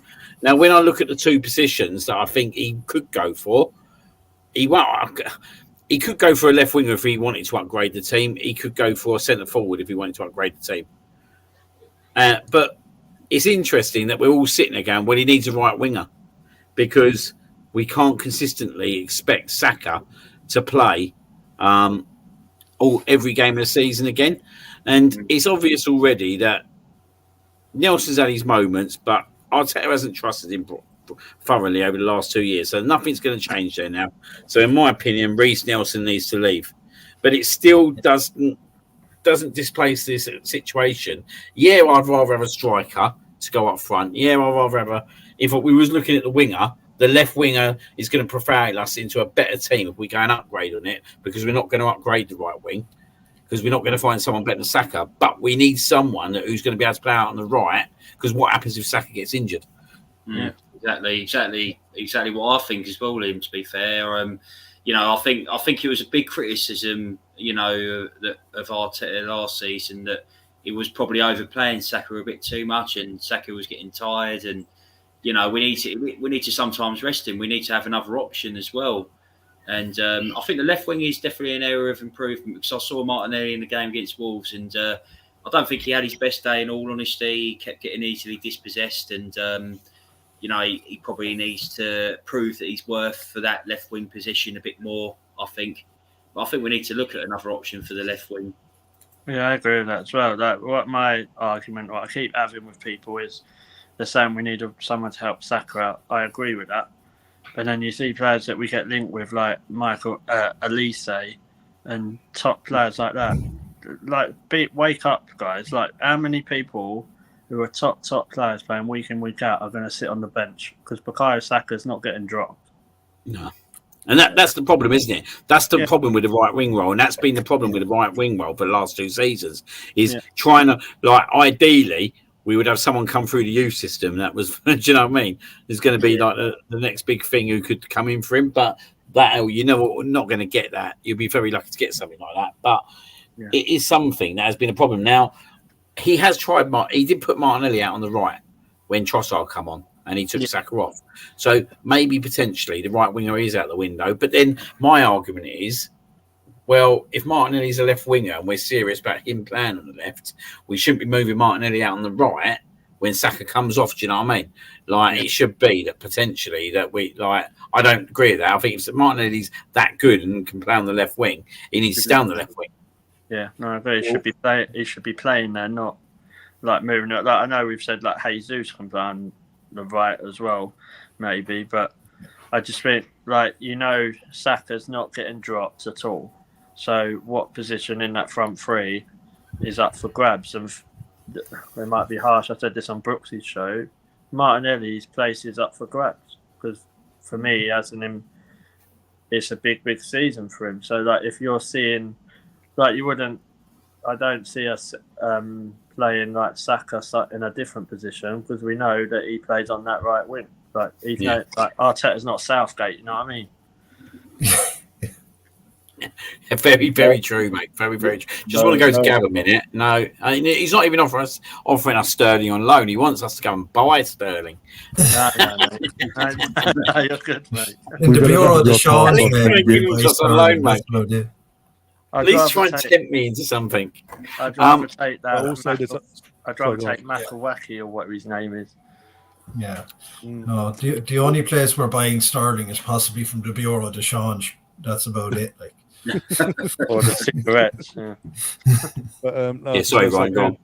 David Ornstein said tonight that Arsenal are looking at the winger situation and looking to bring in someone that will be a backup. Didn't say which side of the wingers, but that's an area now we're looking at in this last week. So if something might happen, it might not happen, but that's what they're looking at now. Yeah. Yeah, that's what I thought all along anyway. Yeah. It's I interesting. think anyone that comes in, they're going to have to cover more than just right wing, because you can't have a player in your squad that just covers. If he's going to be a backup, he needs to be able to cover right wing and possibly centre midfield as well, because you can't be putting that much resources into a guy who's just going to be a reserve and play very few minutes. I think he has to be somewhat versatile and possibly cover a couple of other positions as well. Who would you guys choose as a backup? Mate, I quite like that Chelsea winger, the young guy. Yeah, I thought you just said Sterling. Which one? Nah, yeah, I got Gav. I got Gav kind of dribbling now, I reckon. I quite like him. As I said to you, I thought at the Emirates last year in the first half, right? Yeah. He looked a threat against us. And I look at players like that, and I think you're in a shit show of a team as he was last year, right? And yeah, they got easily smashed at the end of the day. But in that first half, the wingers were causing us a bit of problems. And I think being coached correctly by Mikel Arteta, I think there's something there. And the only thing that puts me off him is obviously he was part of that penalty fiasco, weren't he? He has just scored tonight as well, apparently. Well, I didn't even know that. So there you go. There you go. But now that is the kind of player that I think that we should go for, because I think we could get him. I think he'd be happy to rotate in the team, and you'll still get a lot of minutes. Like, you got to think here, right? We got League Cups. We can bring Sakharov off 60, 70 minutes in games if games are done with, and I just think there's enough minutes in. I think there's enough minutes in that tank here, right, to get someone in who will get a decent amount of time. Because, as I keep saying, Saka's played season in, season out. He finished his season this year at mid-July in the European Cup final.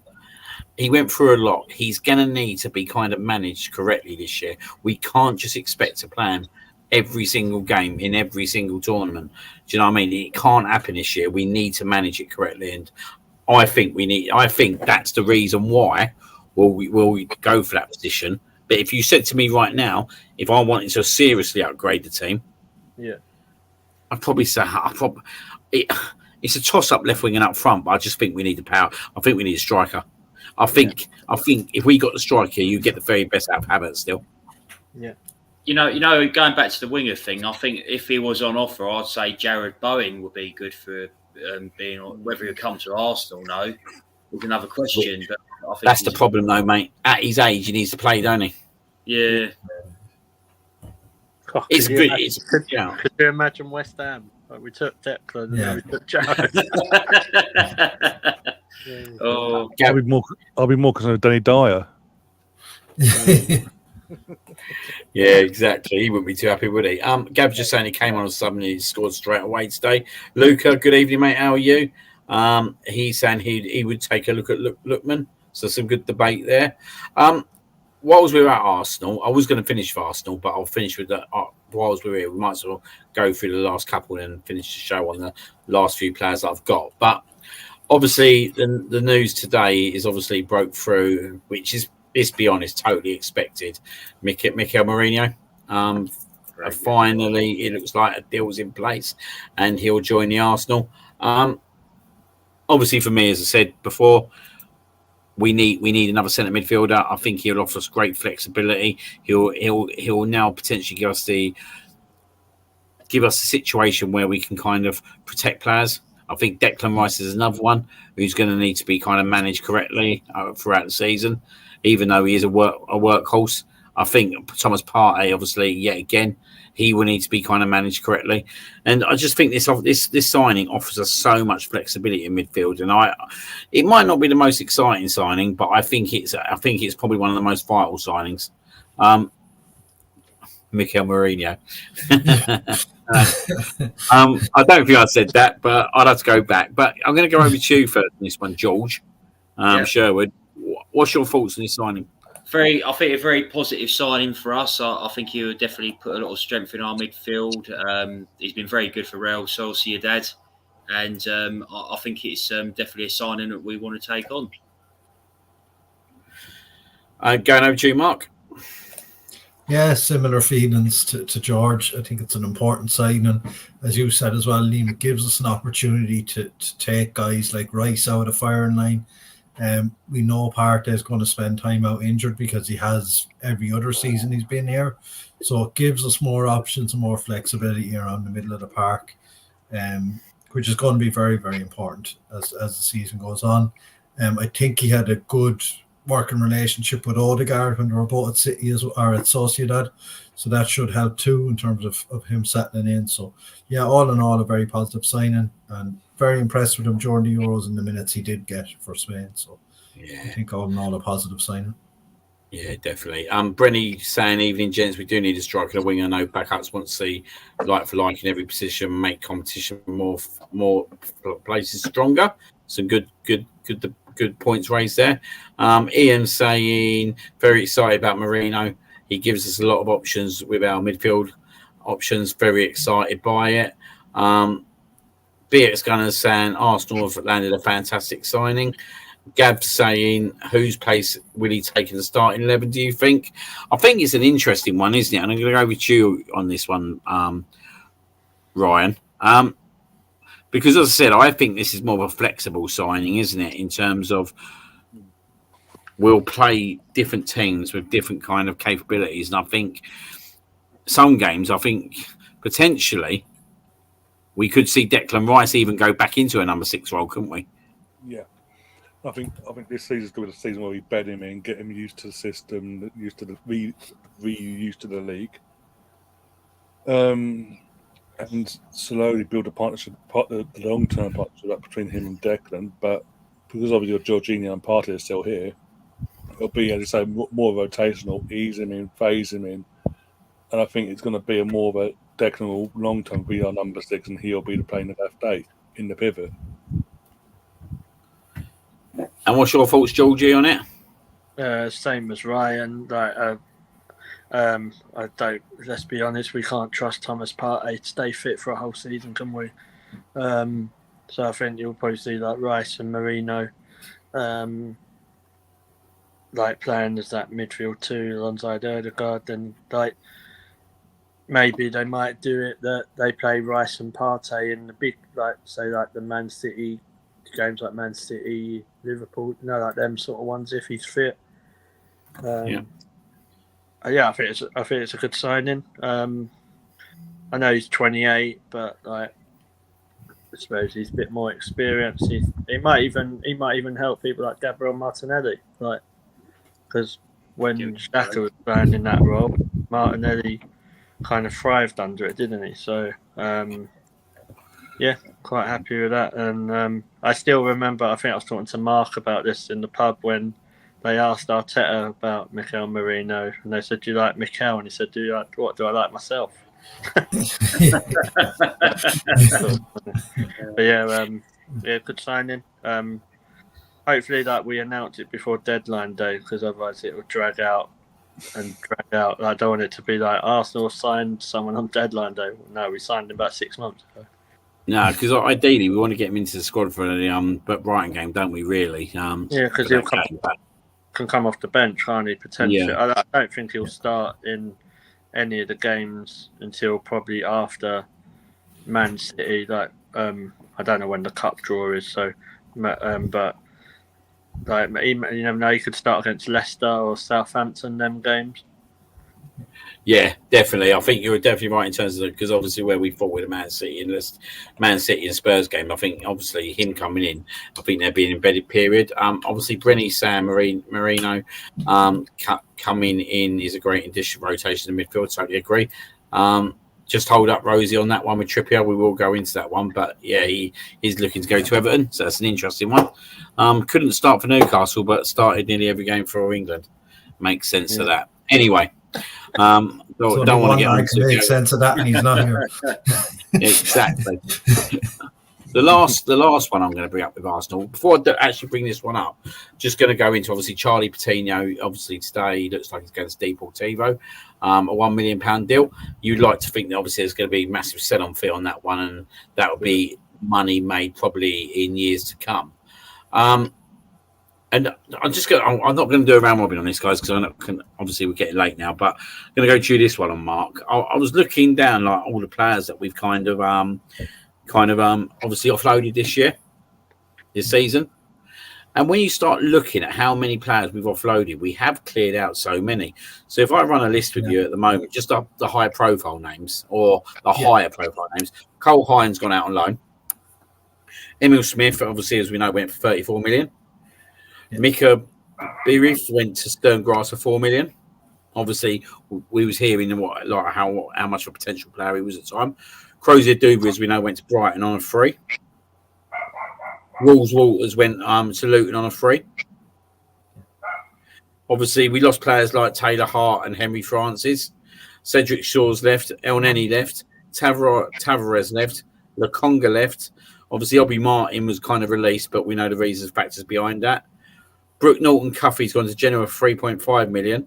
So when you start looking at the amount of players already that have kind of gone out the door and the kind of little bits of money we've been making kind of left, right and centre, it kind of goes under the radar, doesn't it? Like I'm looking at probably 10 to 15 million there just on kind of youth players.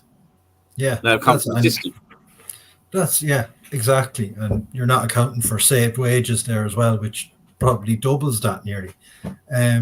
It is. We've quietly done good business in terms of selling this summer. Obviously, Nketiah will boost those numbers again when that gets done, or if that gets done. I don't want to count chickens, but that'll boost us. And then there's a couple of other players as well who may be underway also. So we've quietly got our house in order in terms of getting players out the door. Which can only be positive going forward. I feel, and I think we mentioned this earlier, we've been bullied in the past in the transfer market in terms of our ability to sell players. I think the fact we've taken kind of a harder stance this summer will benefit us in the long term. Less your faults, Rosie, the better as well around England. Don't need to hear it. Sorry, Mark. Just thought I'd get that one out there. But yeah, no, I totally agree. We have really gone under that all that kind of business that is going on that you're not seeing, the save wages and the little bits of transfer value that is coming in. Obviously, hopefully, we're all hoping that it will lead to a big surprise at the end potentially. The last one I'm going to discuss about, obviously, Arsenal. Is obviously quite a popular guy within the camp who's looking to potentially depart as well in terms of Aaron Ramsdale. Now, I thought you meant Zinchenko. Nah. He's staying for another season, he is. Obviously, I think we kind of agreed on the show the other night that at the moment, with the way the kind of transfer market is, the best we're going to kind of do at the moment is potentially, and I'm not totally against it, to be fair. I'm pretty much okay with it that he'll go out on loan and then potentially we'll sell him after the season. It looks like at the moment there ain't no talk about obligation to buy, and it will be a buy option. Wolves and Southampton are the main culprits at the moment. I know Bournemouth are kind of lingering around, but I do think that potentially Wolves or Southampton will be the move that he goes to. I'm going to go over to you first on this, Georgie. What's your thoughts on it? And what kind of fee would you want to get at the end of this? I think like it's a bit like Smith Rowe and Eddie, isn't it? Like I think Ramsdale deserves to be playing week in, week out. He's no number 2. I think situations and people in Ramsdale's camp have let him down and caused. Haven't helped with Ramsdale being in the position he is. How much? Minimum 30 million, mate. Like he's an England international, English tax. He's young. He's not old, is he? So, No. I'd be disappointed if anything under 30. Yeah, like I think in terms of obviously being out last season's kind of cost us a little bit, isn't it? Because I think before that, if you said this time last year, I think we'd have been looking at 45 million as a goalkeeper. And I know Gavin's just said 40 million in my opinion. I'm actually quite surprised, mate, that someone like Chelsea hasn't gone in for him because. What I said, and I know George is going to crack the joke now about the whole goalkeeping situation at Chelsea, and he'll probably be able to play in the 11-side team with the other 11 goalkeepers. But You subs to spare. but I'm surprised actually Chelsea haven't gone in for him because I think that is exactly the kind of player that they kind of need. I was surprised, like all jokes aside, that I thought someone like Chelsea would have gone for him season, but because let's be honest, the other goalkeepers they've got, Ramsdale was probably a hell of a lot better than people like Kepa. I think he's still there. And Sanchez, and I'm not listing all the goalkeepers. I was like, we'll be here till like. I've worked in the morning, George. Yeah, so. exactly. I think, I don't know. Like if Chelsea came in with a 40-50 million bid, I think Arsenal would consider that. But yeah, I'm surprised. I don't see it. Like I didn't know about Jose Sarr leaving, so that was why I was a bit. I didn't get the Wolves link, but if he's leaving, obviously they need a goalkeeper. I don't see Southampton really going for him because they've got the Irish keeper, haven't they, Mark? Yeah. He's out for a while. He done his ACL at the back end of last season. Yeah, so maybe he that's won't why. be available for a while. So, but I don't see teams like Southampton and that. No disrespect, spending 30 million plus on a goalkeeper. So as you said, George, the reason they want unknown probably is because they do rate the Irish goalkeeper. I know they do. Yeah. So they reckon if he gets back fit, they don't need 2 goalkeepers of that standard at the club, particularly if they get relegated, which obviously they're not planning on. But if they do get relegated and they're after putting a chunk of money into Ramsdale and putting time and money into Bazunu, that doesn't make any sense if they're in the championship. That would absolutely crucify them if they did go down. Because with that goalkeeper as well, you'd probably easily get 20 million plus for him if they was going to sell him. Yeah, that's easy. Not a Young bit. goalkeeper. So yeah. Obviously, just a couple of people. Gary saying, "Can Arsenal put a clause to get Ramsdale in January, then get an obligation as teams could be desperate for a goalkeeper in a January window?" I can't see that happening personally, but I think if he goes out, he goes out for the season. Russ saying no one wants Ramsdale permanently. Even if we load him out, we'd have to spend yet money on a replacement, which is a good point. And Gary saying again, Ramsdale wasn't bored when he was making saves for lower level teams. Arsenal don't give many chances. I'm going to come off the Ramsdale conversation at the moment because I'm a bit mindful of time. Quick one on it. Trippier is obviously Rosie raised it, looking to go to Everton at the moment. I think that's probably a good signing for Everton in terms of what the situation they're in. As long as they don't play him left back. I do think his legs are starting to trail a little bit now, aren't they? I think probably be a signing just for like the season. I can't. Maybe I'll probably get 2 years out of him. I think at the very best. Just going to go to this one, George Sherwood. Good signing. I think Everton is a good signing. Like you say, considering the situation that Everton are in, Everton near enough got relegated last season, and I think the season before they didn't do so well either. So they've been a bit of disarray. I think they need a strong defender like that. He's not really like the best defender, but he's a good signing for Everton, in my opinion. And I think it's a good signing for him too, considering where he is at his career. Yeah, no, I totally agree. He's a good Ashley Young replacement. I like that one, mate. I like that one. We were supposed to finish on Arsenal, but we're actually finishing on Crystal Palace. I don't know how that one kind of. Do we have any players left? No, and that's whole we're finishing on them. So obviously, AU as well. They had a really good end of the last season, didn't they? Glasner come in and has done an absolute superb job there, by the way. But they look like they're going to lose their two best centre backs. Yeah, and I just find this guy's an absolute incredible situation. Like, you got both these centre backs played in the Euros for the nations. Both played pretty well in the Euros as well. Both, I think, are very, very good defenders. And can Palace afford to lose both of these before the transfer window closes?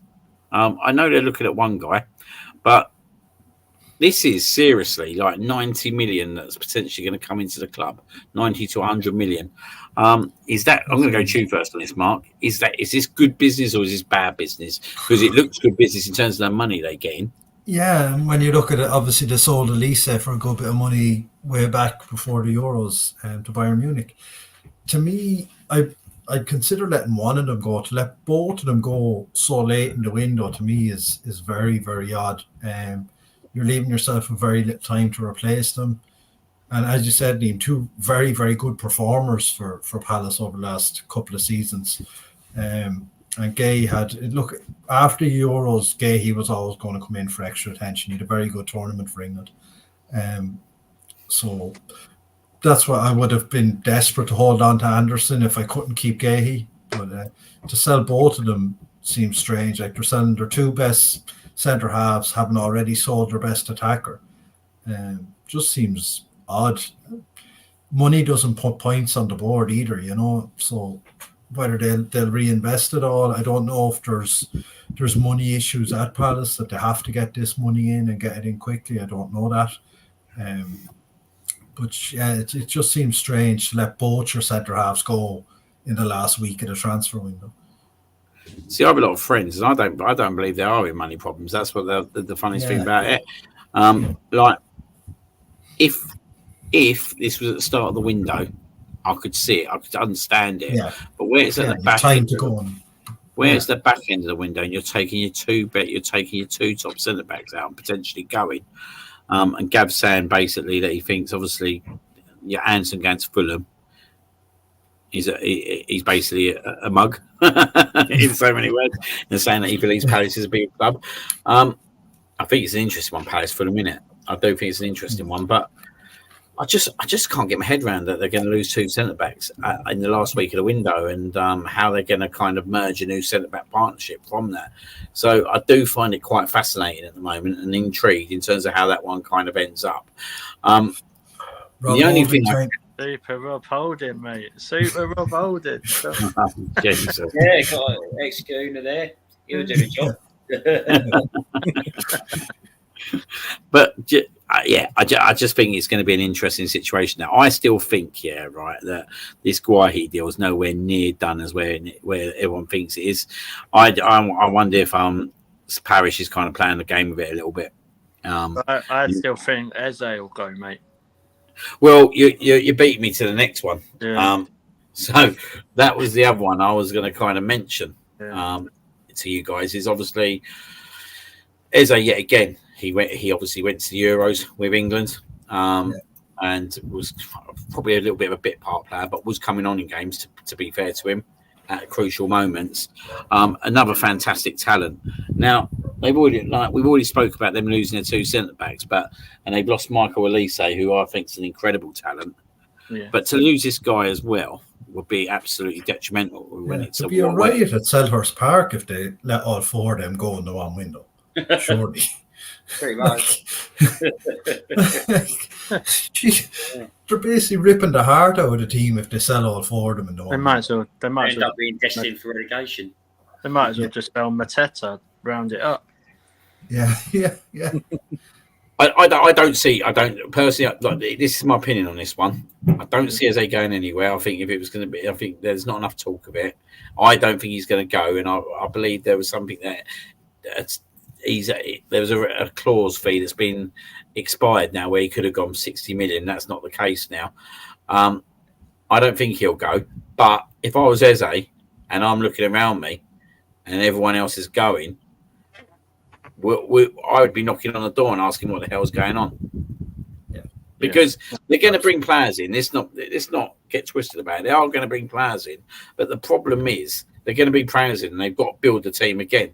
And I think that's a bit of a kind of it's a strange situation, isn't it? When you've already had a pre-season, you've already started your season, and we're sitting here talking about 3 to 4 big players still that they potentially could sell. And they've only brought, like, if you look at the players they brought in already, like, so they sold Elise and they brought in is Ismail Sarr. So, I think there's a massive difference in levels there. And Deji Cavan has come into the midfield.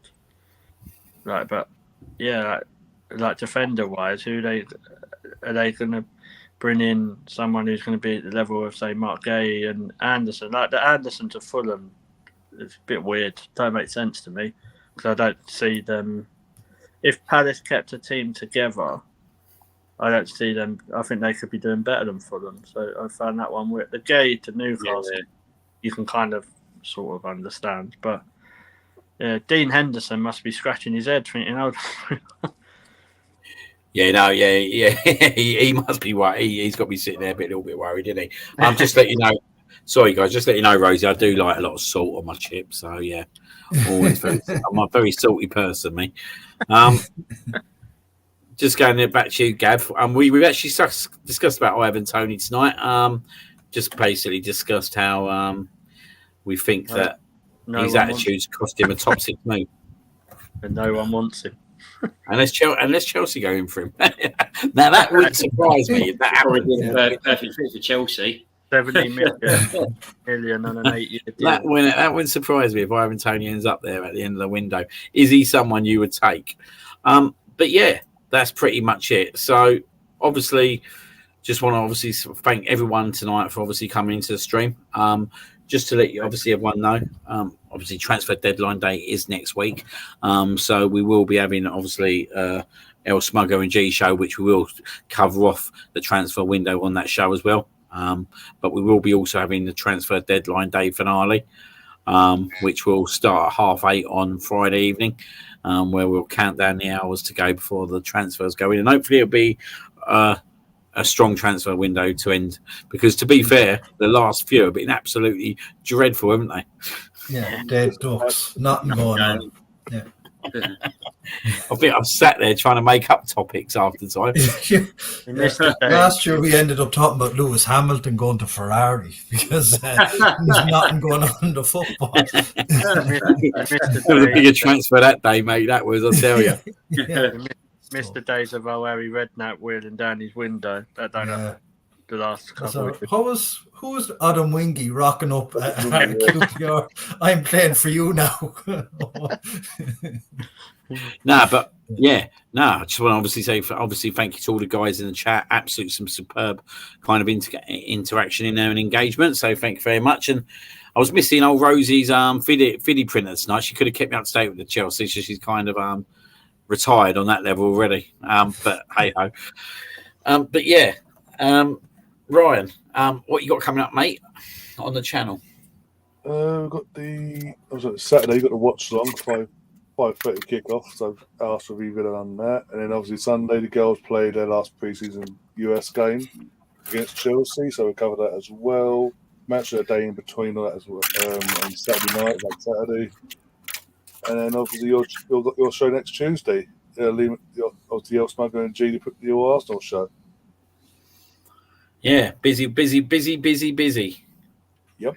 And in the middle of that, I'm travelling to Hampshire, and then I'm travelling to Wales on Monday, and then I've got to come back Tuesday night and do the El Smuggo and G show. And talking about El Smuggo and G, just a bit of it looks like old Jim and Natalie might be back next Friday. Jim White, Natalie Sawyer, transfer deadline day finale. Get your gold cards. Give that There's your break. give There's that your man- fucking breaking news, guys. give that man a fish. George, mate, brilliant to have you back, mate. It's been a while, mate, Thanks for but it's having been me like back. you've never been away. It has been a while, you know, and it's great to be back. And you know, I love being on the show and have a discussion with you guys, and can't wait to join on to more shows this season. So thank you, mate. No, thank you very much, mate. Always a pleasure. Georgie, thank you for coming on, mate. I know you obviously been a busy man tonight, 2 streams in a night. What a man you are. But yeah, thank you for coming on. Yes, mate. I've done like 5 shows this week. Yeah, Right. do you want? Yeah, obviously, you've got a show running tomorrow night, haven't you? Yeah, so we've got we're doing our Gooner stories with the chair of the Arsenal Women's Supporters Club tomorrow, so that'll be good. And then probably going to be doing the watch along similar to Ryan for the Arsenal Chelsea game on Sunday, and then next week got one with Tim Stillman, which could be good. Good man. You're busy boy. Yeah. And Mr. Dunning, thank you very much for coming on, mate. Oh, thanks, Always a pleasure as well. Yeah, And hopefully we can get you on maybe for the transfer deadline next week.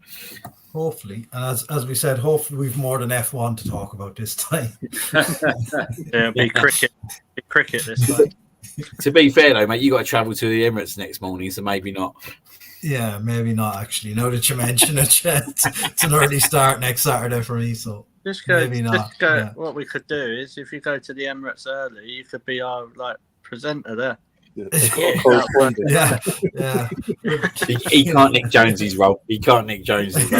Yeah. They Yeah. can both We already have a local correspondent. they can do it shift work. Do shift work. It's fine.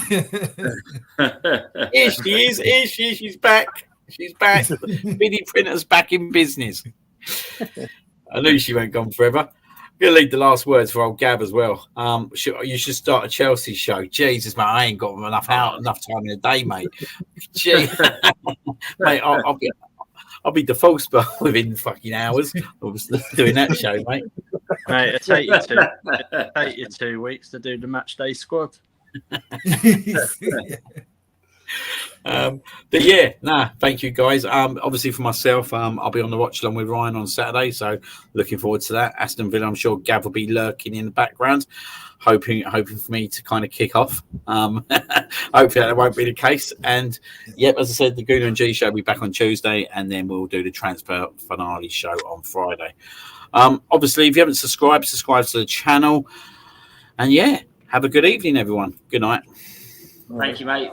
Thank you, guys.